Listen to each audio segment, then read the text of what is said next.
All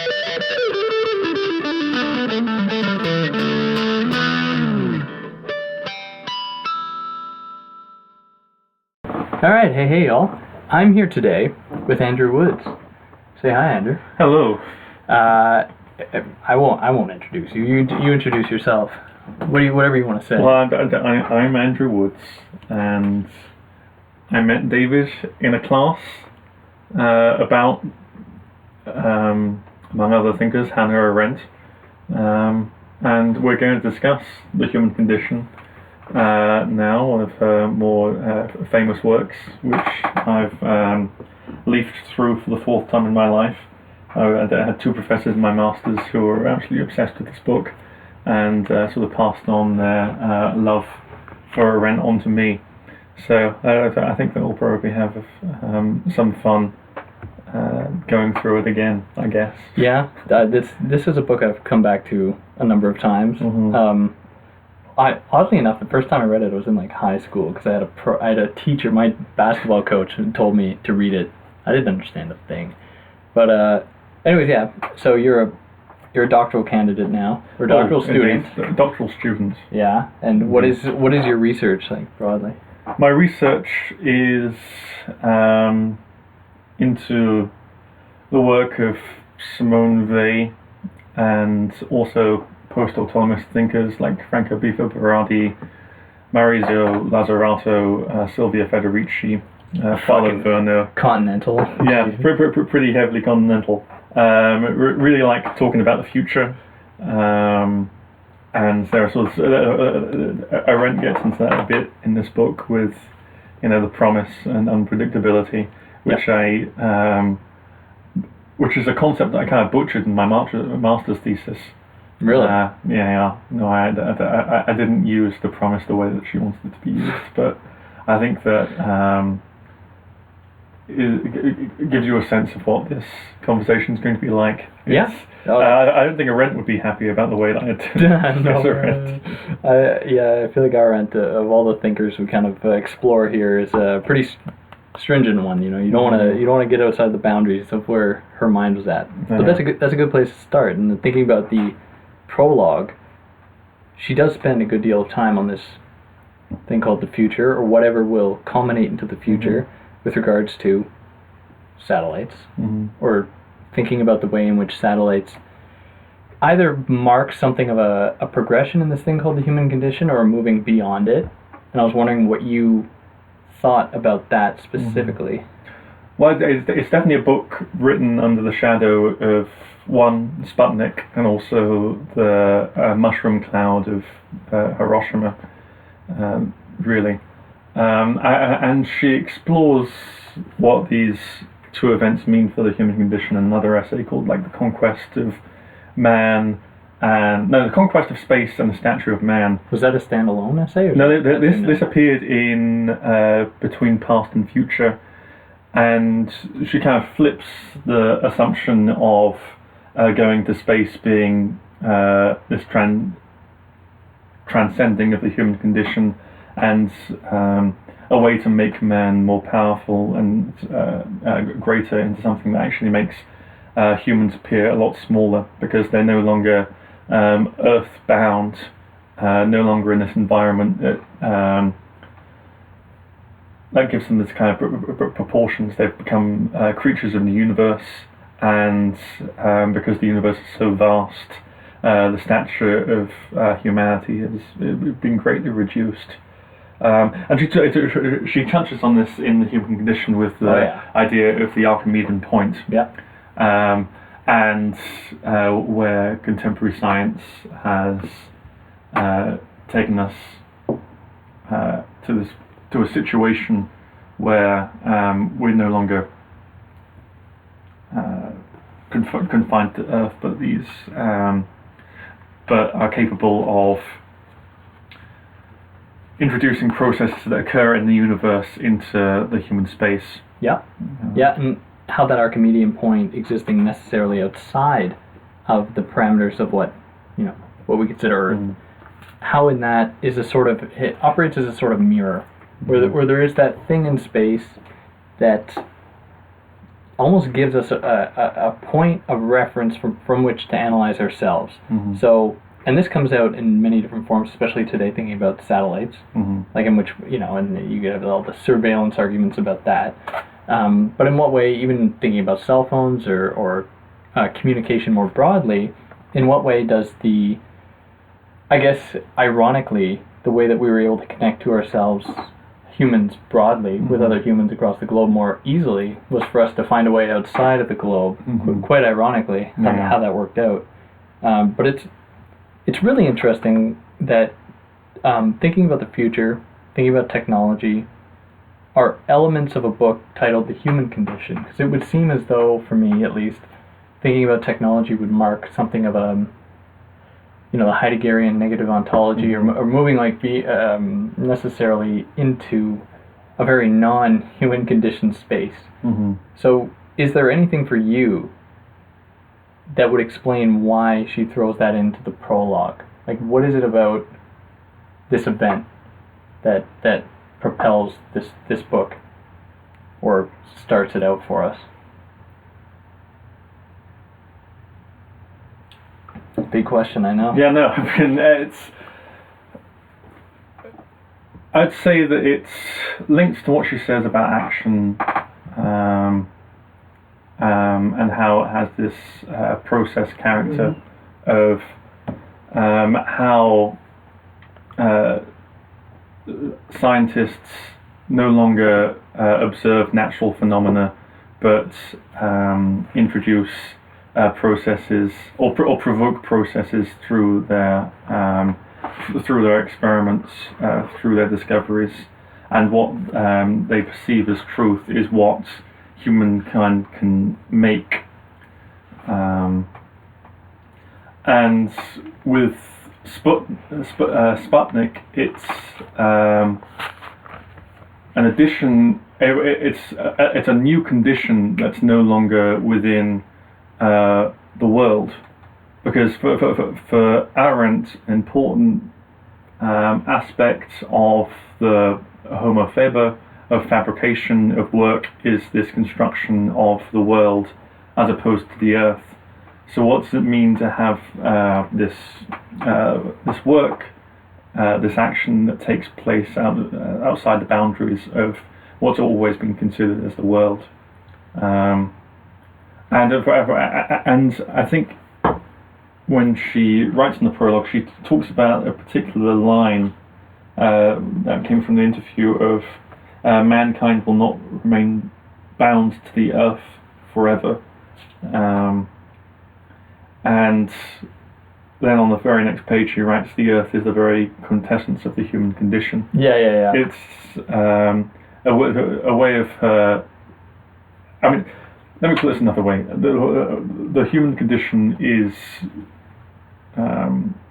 very much the work of an intellectual historian, I think, and also has this kind of elegiac quality to it of we are losing the structure of the active life that has persisted with us since ancient times. Right. And what does this mean for us? Because throughout the book, it seems like every activity within the active life has been dislodged from its proper place. Yep. She talks about. She discusses the interdependence of labor, work, and action, which are the main categories she uses for the active life throughout the book. And she says that labor is redeemed by work, which erects a world of durability, because the main problem of labor is that it's an entirely cyclical process, and it wears down. It wears down durability. It increases consumption, which means that objects are more disposable, and the redemption of the redemption of work from meaninglessness, of being constantly stuck in this means-ends mentality of everything can be used as a means for something else, is from action, which is using speech and action, like lexis and praxis, to imbue things with meaning. So she sees the human condition as a kind of ecosystem, and Sputnik and the introduction of action into natural processes in contemporary science is a threat to that, I think. Yeah. For her. So that'd be a good. Now, she lays out three fundamental things, right, that make up this thing called the human condition that stands somewhat opposed to, I guess, the shift in this Archimedean point, which we'll get into a little bit later on. But these three things are, very simply, labor, work, and action. I feel you and I we can breeze right through that, like whatever those three things are, and they're quick kind of definitions. And she lays them out very quickly right at the beginning, where labor corresponds to the fundamental biological necessities of life, the shitting, the eating, the copulation, stuff like that would make it so that you weren't able to live if you, one might argue you weren't living if you weren't conducting the other things as well, but you would perish as a human being if you did not do that. Yes, certainly. Following that, we have work. Now this for me is the trickiest one to kind of grasp, because for me it blends between labor, or this and labor, work and labor, kind of fold together at certain points. Where for me it would appear as though those things are not labor. Sorry, I meant to say action. Where those things that are often conceived as like political acts, especially in the consideration in feminist thought, where the private is the political, or anything that would go on in one's own private life can then be construed as the political. It would seem as though work and action share some affinities with one another.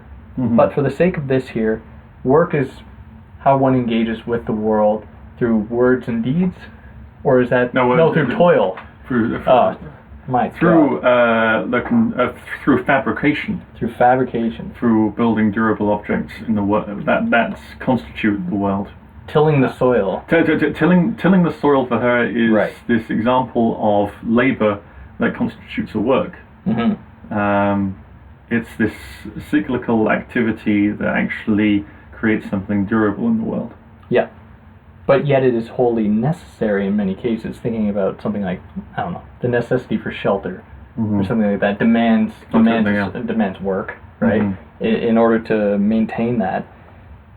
So that's quite simply what work is. And then action is, that political thinking, autonomous sort of subject in the vita activa, or the vita contemplativa, that is just pretty well the person that, thinking about the ancient Greeks in the polis and what it necessarily meant to be an active agent in something called the political realm, or something of to be among other people. So we have, starting out right at the first chapter, these three things. Now, what is it about labor, just to start out quite simply, that she gives it that sort of quality? Like, that she says labor is that thing that is universal to everyone, and in that way, does it then correspond to a primary element to this triad here of the human condition, or is it something that is not wholly necessary for the realization of the other two? So in that way, is there like a telos?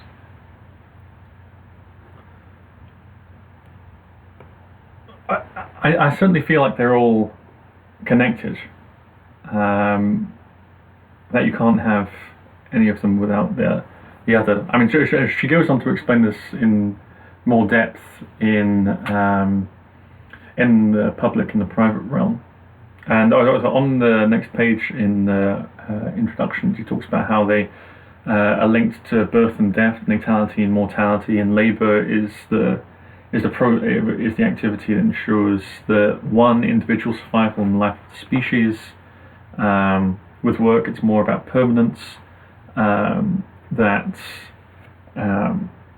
combats the futility of life, the fact that we're going to die, It gives us a sense that our life's going to mean something, that people are going to be living in this sort of same space and will remember us. And this is also how it links in with action too, because the people who inhabit this permanent space are able to remember what came before and in a sense create history. And for Arendt, it's not the kind of Hegelian understanding of history as process, it's the understanding of history as a sequence of events or actions. So it's not like the dialectic of the world spirit as it occurs. I think I've just completely stormed past what you asked. I think my question was rather obscure, but I'm interested in what you said there, making a distinction between the Hegelian notion of the dialectic with this. Mm-hmm. When you said that for Arendt you believe that history was a sequence of actions, or in almost those words, do you mean action in the way that she states it here, where it's almost those moments of greatness? Or those moments it's all about arete, excellence. Right, excellence, that's a better word. So it's these words and deeds and works, and she talks about it later in the book, where the deeds of great people, when they're in the course, or while they're happening, aren't really understood, and they need to be it needs to be studied by the historian in order for those deeds to make sense. Right. And this relationship between the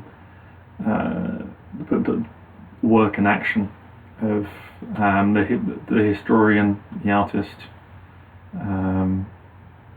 are able to commemorate or memorialize the greatness of these historical figures. Right, and it is almost as though culture, and I'll use that term really broadly, is founded upon these instances, right? Mm-hmm. So whatever would consider, moving from one episteme to the next, has some indubitable affinity with whatever was going on as far as great works of art or anything like that were concerned. We think about the shifts in, like, I don't know, in art from the Gothic to whatever you might have there. But there seems like, and the Marxists, the Marxists would hate that, right? Because then it's like, well, what about the real labor that goes on behind such a thing? And she gets into Marx here in her own way, but it would seem like certainly a disavowal of that side of history, right? Of what's going on in the realm of labor, or those people who can't engage in action. To which I don't know how Arendt would respond. Well, I mean, Arendt is very conscious of that in the public and private realm, because her whole argument about labour and the household is that there need to be people taking care of of life itself before other people are able to participate in action. And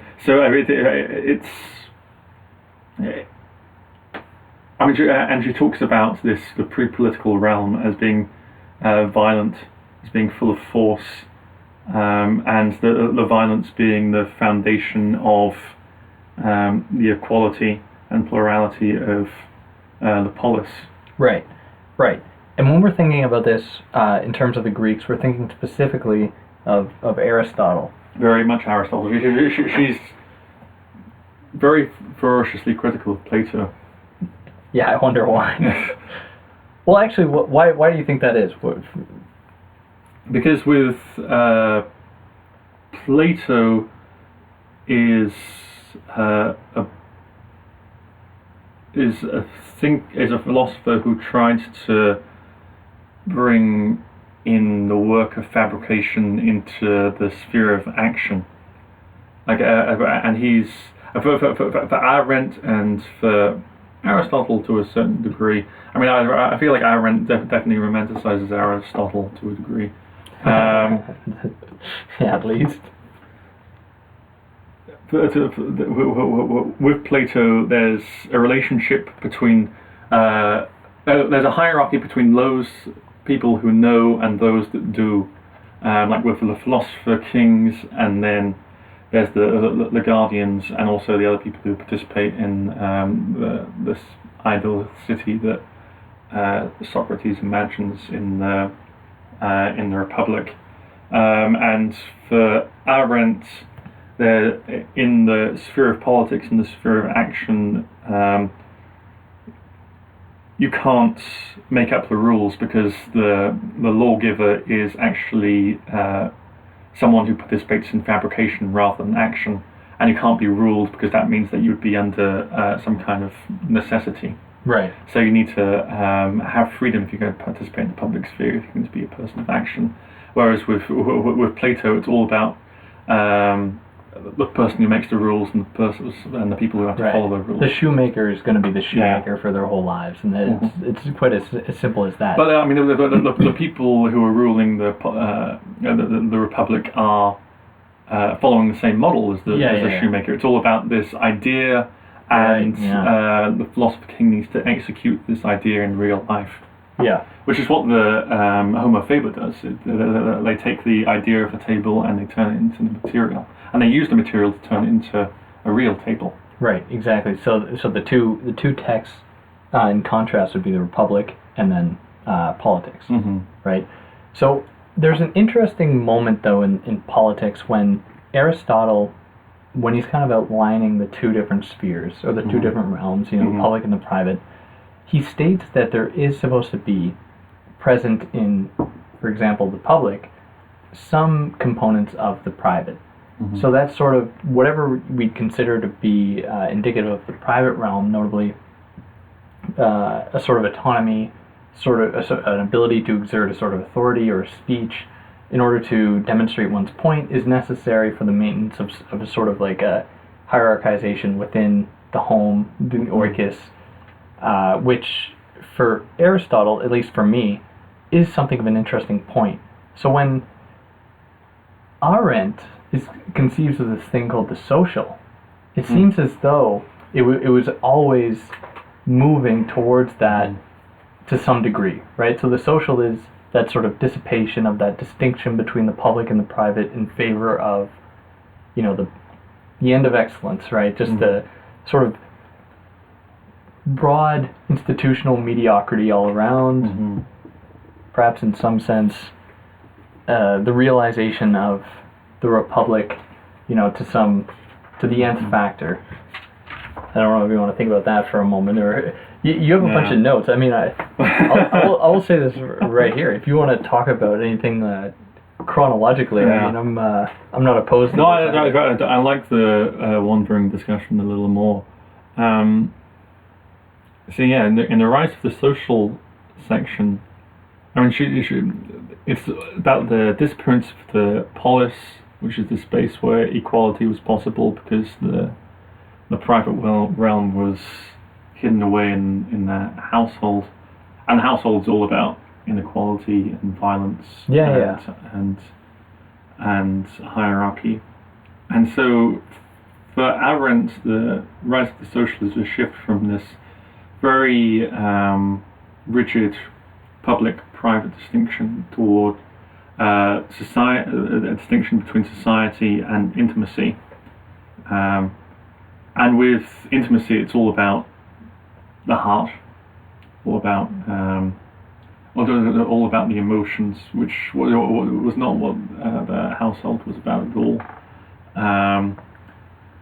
And society is the administration of society, and it's all about administration as if everyone who belongs to this particular society had the same interest.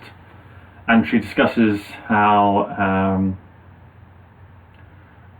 the aim of labour shifted from equilibrium, or to make sure just that the people who participate in the public realm had enough to keep that, to maintain that role, toward expansion. which links to her distinction between property and wealth, because when the public realm existed, or the polis in her eyes, private property was merely a way just to have a fixed point in the world, and everything that happened on that private property was a means to participate in the public sphere. And with wealth, for the shift to wealth, it's just the aim of that is exponential growth. So you want more money. I mean, it's like the basic formula of capital, of like money and then commodity, and to make more money. Yep. So where was I? That's one of the shifts that happens with the rise of the social. Another thing is that behavior replaces action, so it's no longer about this pursuit of excellence. It's all about conformity rather than distinction. Right. And she writes about statistics as not being a reflection of what's really going on, but also a way to determine what's normal and what's abnormal. Right, and that statistics is just one example. Is an apparatus that not only homogenizes its object of study, that would imply that a random select group is then representative of the whole, but it does affirm in some sense the very capacity for that very scientific observation, right? Mm-hmm. The ability to say, I have this method, and this method is going to do this, and then this is going to give us this result, but it's a result that's often already known in advance, right? Because statistics don't necessarily just present some kind of neutral fact, but they actually operate to confirm or to affirm or reaffirm the very need for statistics, in a sense, the maintenance of that sort of that institution or that apparatus, that assemblage that is part and parcel of that sort of scientific component we were speaking about at the beginning. But to what extent then, if we think about, actually, you know what? I'll wait. What do you have something to add to that? No, I'm intrigued about this question. Well, it's not a great question, but I was wondering about the man as social animal, or man as political animal, or man as action animal. Oh, yeah, it's what's the name of that section there? It's like social or political animal. Yeah, it's a man, a social or a political animal. Yeah. That's exactly it. That's the question. I was wondering what you thought about that. Because if we would think man is a political animal, that is coming right out of Aristotle. But man as a social animal is it's a little bit more complicated, because that would imply the sort of realization of Arendt's theorization of that social realm coming into fruition. Where, thinking about that, just from the title alone, we get into a rather interesting territory.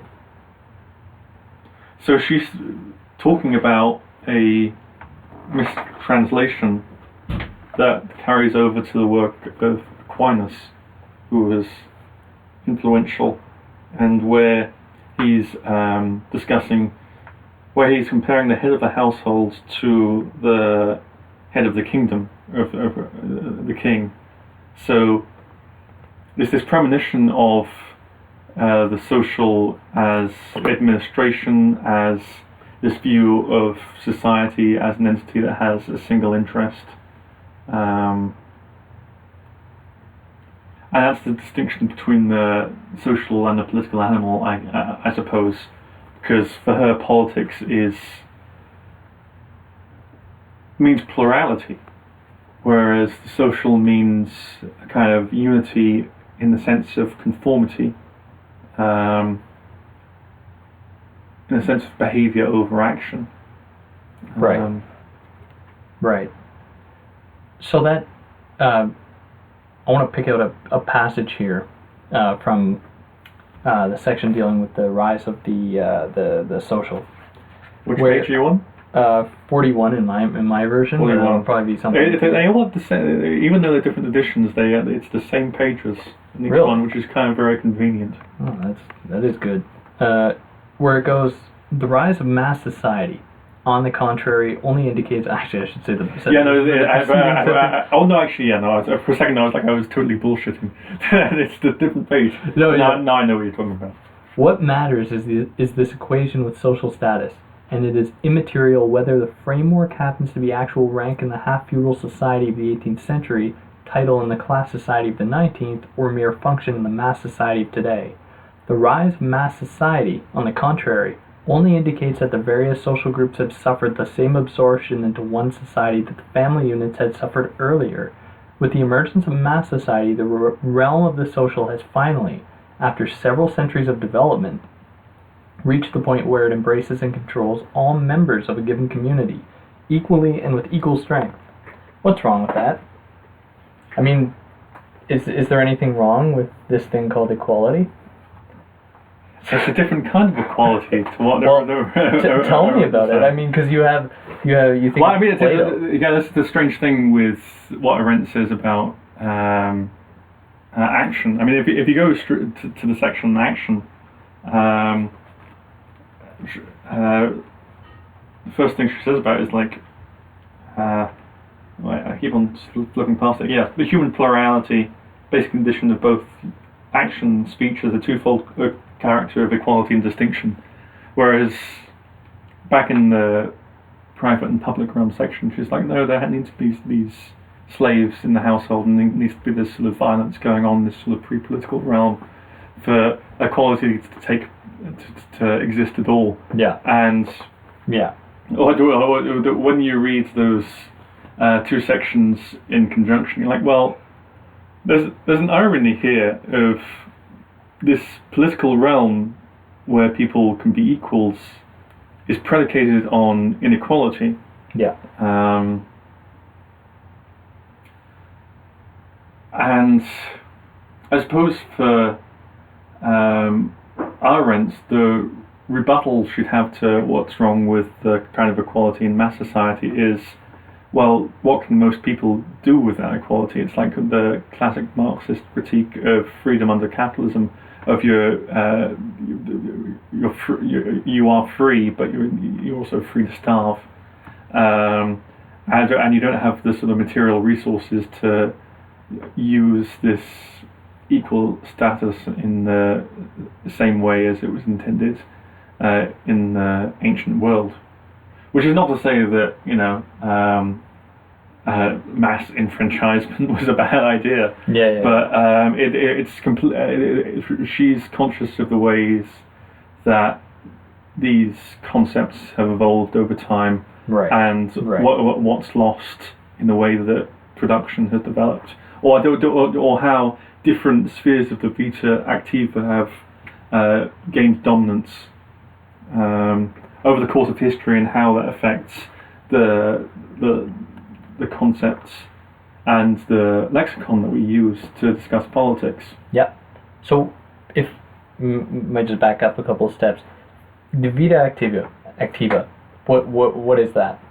The vita activa is the opposite of the vita contemplativa. Mm-hmm. In what way? She writes about how the vita activa really becomes defined in the conflict between the philosopher and the polis, and with Socrates.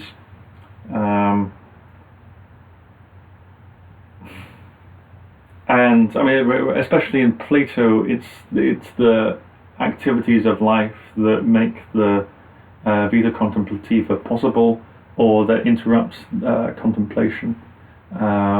So it's the kind of negative of this. Well, she talks about contemplation as the complete cessation of activity. So the active life is all of the activities that one would be doing if one wasn't contemplating. Right.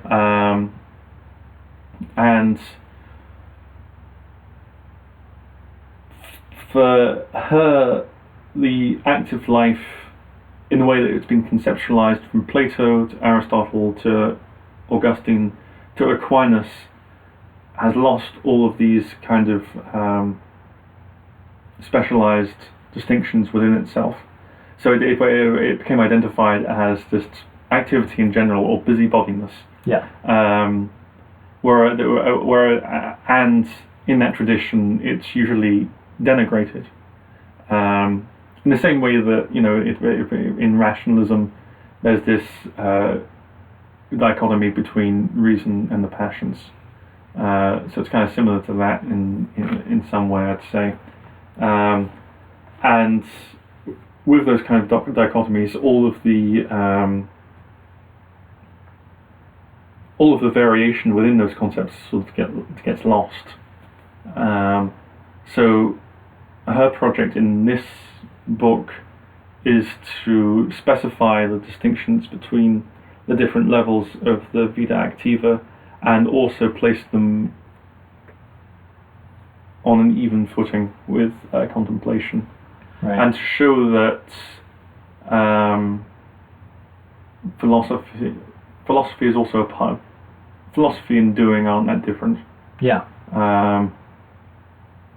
And I mean, my favorite section in this book is my favorite section in the books, the permanence of the world and the work of art, where she talks about thought and cognition and logic, and she also discusses this in the prologue too, in the distinction between eternity and immortality, but how the philosopher must always be a part of the world to share their thoughts with others. And in any way, the primary way they're able to share these ideas is through writing, which is the act of cognition, which is a type of work. It's putting words together to convey your notions. And I think this is how she conceives of her own work too. Because her proposal in the prologue of The Human Condition is that, very simply, she wants to think through what we're doing. So I think within the course of The Human Condition, she's also grappling with what her role is in society in general. I'm, for my own part, am really interested in this idea of immortality and eternity. Oh yeah. So what distinction can we draw between the two, and then between the two, from them, in the distinction between them and mortality? And what role, or how does that relate to the shift from the distinction between the public and the private into the social? Mm-hmm. Where for me it seems as though, right, eternity or immortality didn't have anything to do with the body, where like the body would live on, but rather it was how the being able to engage in some kind of meaningful political matter allowed the name, right? Yeah. As it allowed something to continue on, or that allowing for that excellence that could keep going. Whereas in the social, or in this sort of equalization, sure, yeah, you're free to do whatever you want. You're also free to starve. You're free to say whatever you want, but you're also free to be forgotten. Mm-hmm. But quite simply, where it becomes not a matter of being a part of a world of meaning, but being part of a world of nothingness. And it's in that way, like, okay, well, yeah. Get at me for it. Not nothingness necessarily. It's just life. Life is the highest good in that sort of society. In the social? In the social, I think, and it's all about the prolongation of mortality. Yeah. And even Illich writes about this in the medical nemesis, of how the medical establishments just corrupt for making people live longer lives than they should.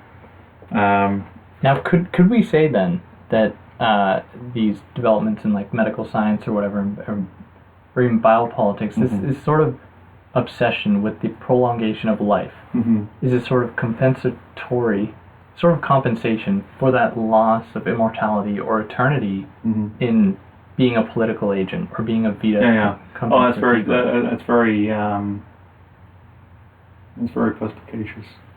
I think that, I mean, it's Walt Disney being frozen is a kind of parody of what immortality should be. Yeah. You're not here, but you're exactly, here. yeah. Like you're Indeed, you're still alive. And I'd be curious. I mean, what would Baudrillard? I mean, but Baudrillard's definitely sort of written about like how the idea to sort of prolong life, and especially Walt Disney too, of sort of being frozen. How he writes about that specifically. He says he makes a kind of a quip about it. He says. Maybe we should do to criminals what we've done to Walt Disney. We freeze them until we find out what sentence they should get, or what until we learn what justice is, and then we'll unfreeze them and we'll apply the justice to them. I think he would say that it, like as I just presented it, it is something of a strategy employed by a sort of simulacral system intended to convince us of our sort of humanity, or that thing we haven't lost. So I think that Hannah Arendt is really laying out like a base of what constitutes a sort of humanity, at least for like thousands of years. Being like a political agent, being an agent that engaged with the world in some sort of, either through words and deeds or through tilling the soil or toil, which is something that we compensate for through various means, right? And it's an example I've given many times, but in the thing like sexuality, we pretend we haven't lost this thing called sexuality, or that it hasn't undergone a radical change by bombarding ourselves with like pornography or something like that. Yeah. Ridiculous. To the nth power. Yeah. But it's in that way that I kind of think about that shift from immortality to mortality, or what we are doing today in the wake of the social, or if we could say we've even moved beyond that, maybe. Well, it strikes me that in post-apocalyptic films, no one really cares about being remembered. of like people are reduced to this bare life. It's all about competition with one another. It's either I'm going to eat you or you're going to eat me. Yeah. And this is what life as the highest good really means. Yeah. It means that I want to live. Yeah. And your death is the foundation of my life. Exactly. And it's all about mortality. Mortality is prioritized. Immortality requires people who care enough about the world to sort of keep it stable. That's a good way. And this is what she writes about in the end of the section on action, about the way to the only thing we can do to deal with unpredictability is the power to promise, and this is why she prefers the idea of the social contract rather than Plato's idea of a system of the ruler and the ruled, because the social contract means that people have enough freedom within these boundaries to act in certain ways, but it means that society won't kind of fall apart. And also it's a way of guaranteeing the future too, which means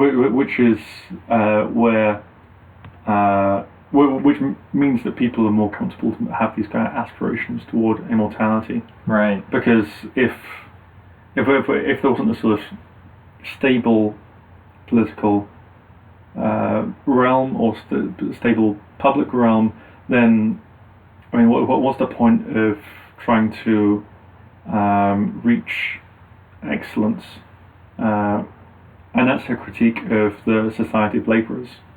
It's like, well, as long as we can do enough to stay alive, then that's all life really means to me. Right, and in her words, there's an interesting moment when she thinks about our relationship to machines in that way, where she says, and this is in the chapter Work, she says, unlike the tools of workmanship, which at every given moment in the work process remain the servants of the hand, the machines demand that the laborer serve them, that he adjust the natural rhythm of his body to their mechanical movement.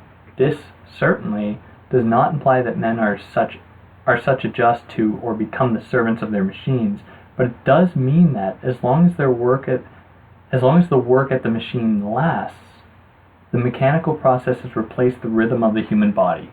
So there is a very specific shift from a very biologically determined real body that is being screwed up in relation to the machines. And when we think of work in that way, or labor, or what it means to be a laborer today, or a worker today, is very different in that way from what we may have thought about it, or how Arendt thought about it in relation to the Greeks. Mm-hmm. In that there's no relation, like, and this is just Marx in very many ways, like that sort of alienation from the thing you're producing, right? But for Arendt, that it wouldn't be enough if you had some kind of connection, some real fundamental connection to the car you made, right? Mm-hmm. Simply because that doesn't have that connection to the earth that I think in some way she would like to see. Mm-hmm. So that, and in that way being a part of something that was very much a continuation or a progression of this thing called the human condition. Mm-hmm. So Mike, I have a question now. Is that a fair way to look at the distinction she makes between herself and Marx, or her project in Marx, where she thinks that Marx perhaps doesn't consider that there very much is this human condition, and that simply by attaching a sort of proletarian connection to the objects being produced, or anything of that sort, is not enough in reclaiming, in backpedaling to this point, if it can actually be re-achieved? Or do you think that that's not a fair way to look at her take on Marx? I think take on Marx isn't particularly fair. I think this certainly links to the criticism that most people have of Arendt's human condition, which is that the division between labour and work seems kind of arbitrary. I mean, her only proof for it is like there are these two different words in English, French, and German. Yeah. That's pretty much her only basis for the entire argument against Marx. And I think that, I mean, what I have here in my copy, I don't know if this is really the best way to conceptualize her criticism of Marx, is that the fact remains that in all stages of his work, Marx defines man as an animal laborant and then leads him into a society in which this greatest and most human power is no longer necessary.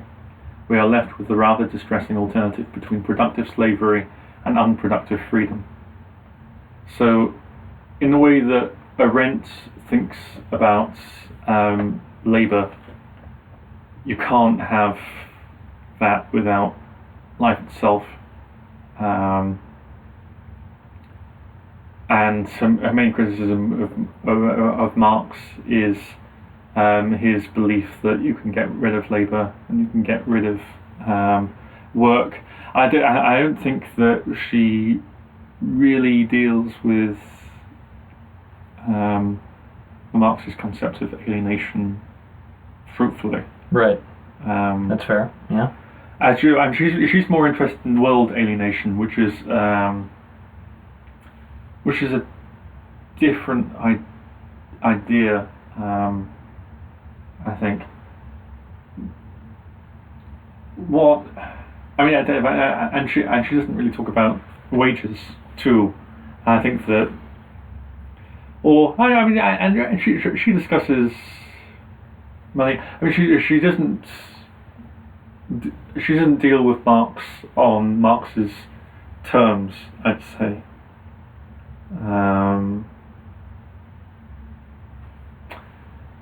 But still, I mean, the criticism that she puts forward of Marx and the human condition is something that I've never entirely comprehended. It seems like it happens in a different space from where Marx operates. I don't know. Yeah, because that notion that I don't think that Marx advocates for an end of work totally. right? Because that's totally impossible. Yeah. But Certainly. Yeah. I think that she's a very selective reader in that way, and she's very much prepared to take those brief moments when it would seem as such. I think they have two different ideas of what history is. Okay, like what? I agree with you. Yeah, I mean, it's distinguished the Hegel it's distinguished in German of like the Historie and Geschichte. Of history is this list of events that have taken place, and what happens in the past has happened in the past. What happens in the present is just what will be future, what will be history eventually. Whereas Geschichte is this idea of history as a process that includes the past, present, and the future, which is for Hegel, in like very vulgar terms, like the unfolding of the world spirit. For Marx, it's this. In a kind of mechanical Marxist sense, of like it's this the unfolding of the contradictions of capital that eventually leads to the dictatorship of the proletariat, and then towards a communist society. But despite all for Arendt, the idea of history as process is antithetical to what history should be. So to be a little bit mean to Arendt, I would wonder to what extent the consideration of a sort of symbolic necessity there is. And what I mean by that is almost the level of culture, where these things do vary, like epistemologically, and how work, in like a Marxist sense, like how work, the base, in some way kind of informs the top or the superstructure. So I'd wonder to what extent that work always already plays within the realm of a sort of like cultural understanding that has nothing to do with action per se, right? And this comes down to it'd be the id to the super, or the ego to the superego. It's kind of that in between the id, which is like the basic functions, because I'm also assuming that we've established that the distinction between work and labor isn't all that clear, so I'm kind of blending the two together. So I'm wondering about that sort of middle ground, notably culture, which I think Marx pays much more attention to than Arendt, and I'd wonder to what extent her project actually allows for any sort of analysis that would consider how things are just simply different across time and space, if it does at all. Because for a book titled The Human Condition, it seems oddly Greek. You mean there are other cultures? That'd be like for Arendt. I mean, the culture is the Greeks, and I know, and that's slightly concerning. But for her, that's any sort of exertion of a thing called culture, or that thing that I've very poorly placed between work and labor and then action, or that thing that sort of is the space around which action takes place, the cultural realm or whatever. How for her, these doesn't matter what form it takes, because in every single situation, there would be that thing called public engagement, in some form, whether it happened around a drumming circle or in the Greek polis or whatever. But it seems too neat in that way, like almost too simple for such a complex thinker, like someone that is very selective, as we said, her reading of Marx, and it seems like she's very selective in proposing her own philosophy. Is that unfair? Is that am I being too hard on Arendt? Yeah, I mean, she can't consider every single situation. It is a work of. She's working within the history of ideas, and when you start off with the Greeks, then you have to go on through a trajectory through the Romans, and then through Christianity, and then through a bunch of other German thinkers and French thinkers. I think the only other English thinker she refers to. Actually, no. I mean, is Whitehead American or I don't know. English? I don't No know. clue. Well, I mean, he's called out for it, so I mean, that seems really British to me. But yeah, Bentham and Whitehead are the only British thinkers she refers to. But I mean, it is just. I mean, she's a European thinker. I mean, she studied with Heidegger and Jaspers. I mean, they're not like the most multicultural philosophers. What? Really? Yeah. So but I think that. I mean, I know that Arendt really would hate the idea that her autobiography was being dragged into her work. This is the work of like a refugee who's living in America at this time of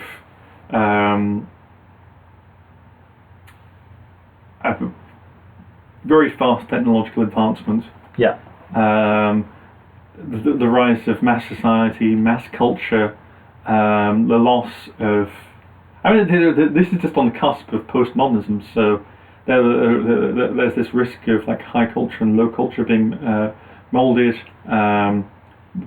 Very close to the hippie movement, rock and roll's starting around now, and so she's someone who comes from this very high European cultural background, who's living in America at the time where what's normally classified as low culture is gaining ground, really. And one of the main conflicts in the human condition is the conflict between durability and disposability of the of work versus labour. And I think that in the human condition, she's trying to defend what European thinkers have thought for in this North American space. Yeah. Which is also what Herbert Marcuse does in a subtle way in the One-Dimensional Man. There's this, and which obviously what Adorno and Horkheimer do too. I think maybe it's a German impulse. If you move to America, you need to have this sort of very high culture stance. Oh yeah. Like, I hate jazz music. Which but. I think I've gone way off topic, but that's almost like a conspiracy theory reading of Hannah Arendt. But it's good. I